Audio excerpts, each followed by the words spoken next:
Entre l'Europe et l'Afrique, il y a la marque des pesanteurs de l'histoire et une proximité géographique étroite par le trait d'union méditerranéen.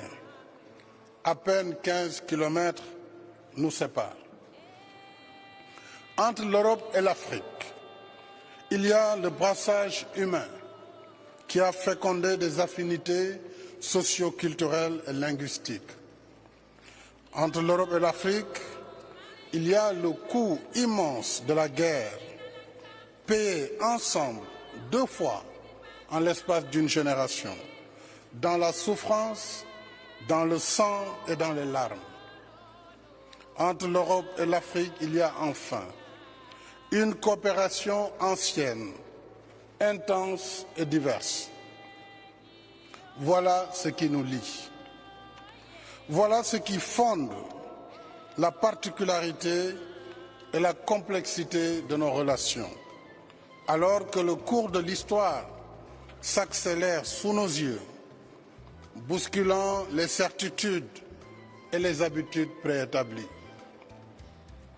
Je pense, entre autres, aux défis de la paix et de la sécurité, aux vulnérabilités qui nous affectent, pas seulement en Afrique.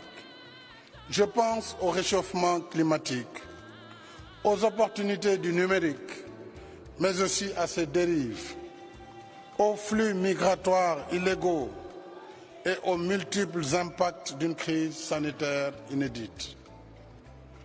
À l'image du monde, plus de 60 ans après ses premières indépendances, l'Afrique aussi est en pleine mutation.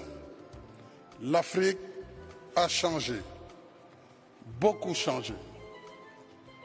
Malgré quelques contre-performances, la cause de la démocratie gagne du terrain en Afrique. Sur plus d'une décennie, la croissance y a été régulièrement supérieure à la moyenne mondiale, même si elle est aujourd'hui freinée par les effets sévères de la pandémie Covid-19. Comme partout ailleurs, les peuples africains voient le monde en instantané. Ils aspirent légitimement au mieux-être et à la prospérité. Cette Afrique en pleine mutation veut des partenariats consensuels et mutuellement bénéfiques, des partenariats co-construits sur le fondement de priorités et valeurs partagées, sans injonction civilisationnelle, ni sans exclusion ni exclusivité. Avec l'Europe, l'Afrique souhaite convenir d'un partenariat repensé, rénové et refondé, vous l'avez dit, cher Charles. Plus qu'une mise à jour du logiciel régissant le réseau relationnel euro-africain, nous proposons d'installer ensemble un nouveau logiciel adapté aux mutations en cours et apte à soutenir la dynamique novatrice que nous voulons imprimer à nos relations. Ensemble, nous avons convenu d'engager un dialogue interactif sur 8 thématiques et de parvenir à une déclaration orientée vers l'action. Dans cet esprit, je soumets à notre sommet 8 propositions comme contribution à la définition de notre nouveau partenariat. 1. Travaillons ensemble au renforcement de notre collaboration en matière de paix, de sécurité et de lutte contre le terrorisme à travers la Facilité européenne pour la paix.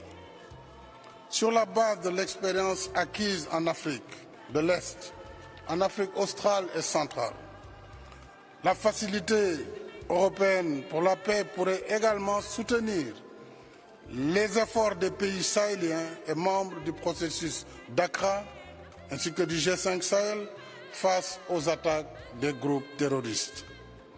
Mais surtout, ensemble, travaillons pour mobiliser le Conseil de sécurité des Nations Unies, dont la vocation est d'assurer la paix et la sécurité dans le monde, de s'investir sur la lutte contre le terrorisme en Afrique.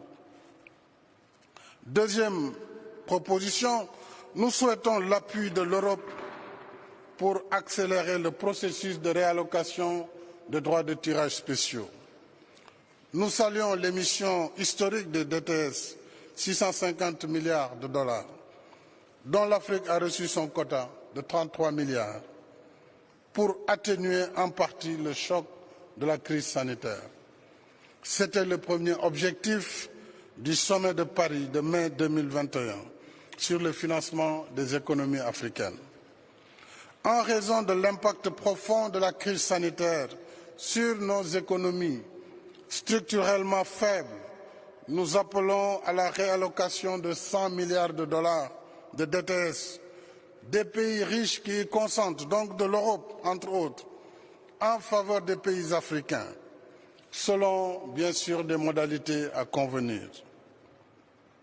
C'est ce qui nous rapprochera de l'objectif de 252 milliards de dollars dont l'Afrique a besoin d'ici 2025, selon le Fonds monétaire international, pour contenir le choc contre la Covid et amorcer sa relance.